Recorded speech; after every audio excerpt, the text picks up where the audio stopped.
नमस्कार. या व्हिडिओमध्ये गटाने निवडलेल्या SOPची अंमलबजावणी केल्यानंतर त्याची माहिती स्मार्ट शेती ॲपवर कशी भरायची ते आपण बघणार आहोत. तुम्ही ॲप ओपन करून होम स्क्रीनवर या. ज्या पिकाची SOP अंमलबजावणी केली आहे त्या पिकाच्या गटाची माहिती या बटनावर क्लिक करा.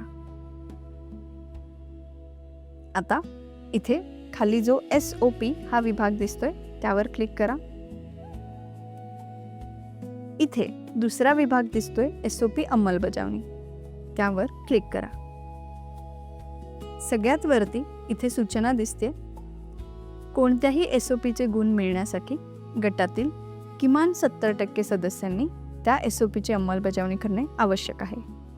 निवडलेल्या SOPs पैकी गटातील किमान 70% सदस्य किती SOPची अंमलबजावणी करतात त्या प्रमाणात गटाला गुण मिळतील. म्हणजे कुठल्याही SOPचे मार्क्स जर गटाला मिळायचे असतील तर गटातील किमान 70% सदस्यांनी ती SOP अंमलबजावणी करणं गरजेचं आहे. जर सगळ्याच्या सगळ्या सदस्यांनी एखाद्या SOPची अंमलबजावणी केली तर त्या SOPचे पूर्ण गुण त्या गटाला मिळतील. आणि अशा प्रकारे सगळ्या SOP जेव्हा अंमलबजावणी होतील तर या विभागाचे पूर्ण 20 गुणसुद्धा गटाला मिळतील.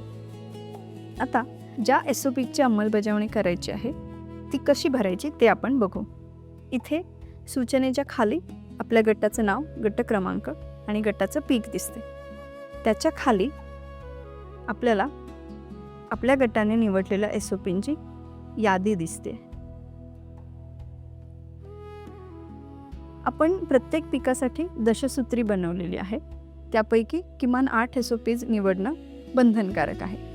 पण जर गटातील काही सदस्य किंवा सगळ्याच सदस्यांनी सगळ्याच्या सगळ्या 10 SOPची अंमलबजावणी केली असेल तर ती सुद्धा ॲपवर भरता येईल.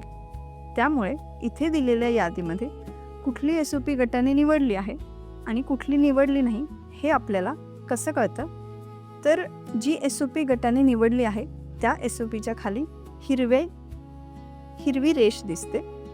म्हणजे योग्य वाणाची निवड, उगवण क्षमता तपासणी या सगळ्या SOPs गटाने निवडलेल्या आहेत. जी SOP निवडलेली नाही त्या SOPच्या खाली हिरवी रेष दिसत नाही. उदाहरणार्थ ओळी आणि रोपांमधील योग्य अंतर ही SOP आपण निवडली नव्हती तर इथे बघा हिरवी रेष दिसत नाही. तुम्ही ज्या गटाने निवडलात तेवढ्याच SOPची पण अंमलबजावणी भरू शकता. जर इतरही SOPची अंमलबजावणी तुम्हाला भरायची असेल तर ती सुद्धा भरू शकता. आता ज्या SOPची माहिती आपल्याला भरायची आहे त्या SOPची माहिती भरण्यासाठी त्या SOPच्या कार्डवर जे माहिती भरा बटन आहे त्यावर क्लिक करा.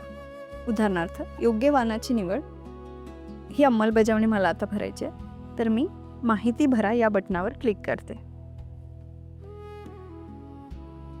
ज्या SOPs पेरणीच्या आधी केल्या जाऊ शकतात, जसं की उगवण क्षमता असेल, योग्य वाणाची निवड असेल, तर त्या SOPs तुम्ही जेव्हा त्या पूर्ण होतील तेव्हा लगेच भरू शकता.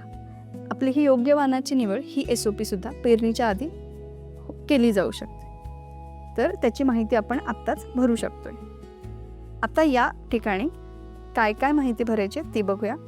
सगळ्यात आधी तर दिनांक, म्हणजे ज्या दिवशी तुम्ही SOP पूर्ण केली तो दिनांक निवडायचा. त्याच्या खाली जो कुठला पर्याय जर त्या SOPसाठी असेल तर तो पर्याय आपल्याला दिसतो. आपण फुले संगम हे वाण निवडलेलं असेल तर इथे बघा फुले संगम हा पर्याय दिसतोय. त्याच्या खाली आता आपल्याला त्या SOP संबंधित काही जर खर्च असतील तर ते विचारले जातील. योग्य वाणाची निवडमध्ये बियाणाचा खर्च आपल्याला विचारला आहे. उदाहरणार्थ 2,500 रुपये. आता आपल्याला एक फोटो अपलोड करायचा आहे. योग्य वाणाची निवडसाठी आपल्याला जी बॅग आपण विकत घेतली त्या बॅगचा फोटो अपलोड करायचा आहे. फोटो अपलोड करा या बटनावर क्लिक करा. इथे ॲप तुम्हाला लोकेशन ऑन करायला सांगेल तर लोकेशन सुरू करा. त्याला ॲक्सेस द्या. पुन्हा एकदा फोटो अपलोड करा या बटनावर क्लिक करा. इथे कॅमेरा आणि गॅलरी असे दोन्ही पर्याय आहेत.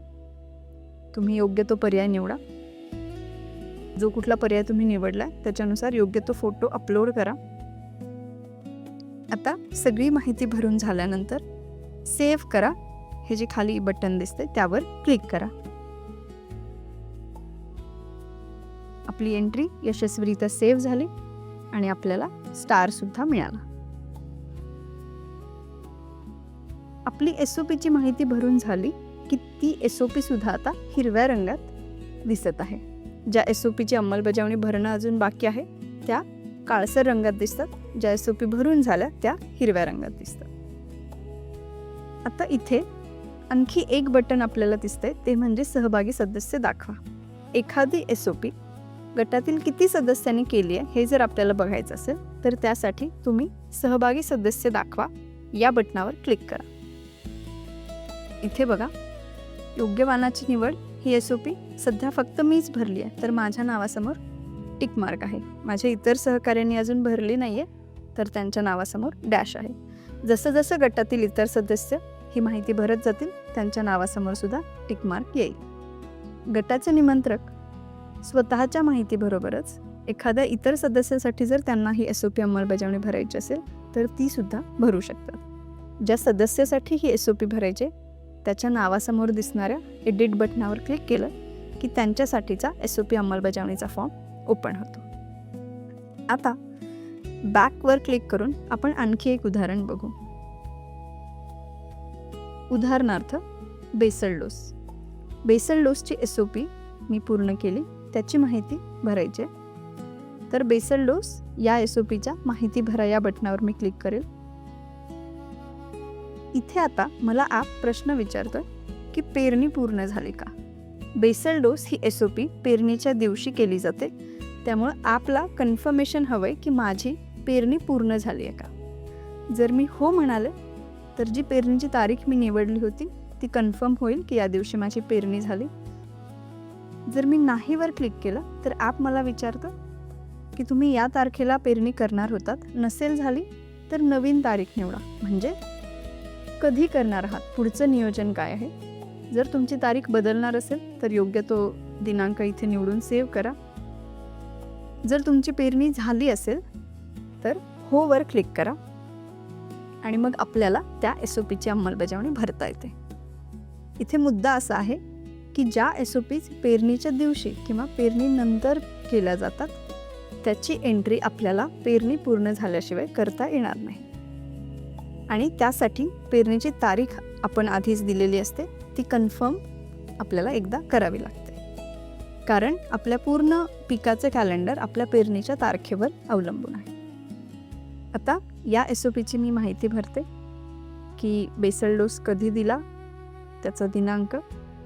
बेसल डोस म्हणजे रासायनिक खत, तर त्याच्यासाठी किती खर्च आला तो खर्च इथे भरायचा आहे. इथे पुन्हा जे खत आपण दिलं त्याच्या बॅगचा फोटो आपल्याला अपलोड करायचा आहे.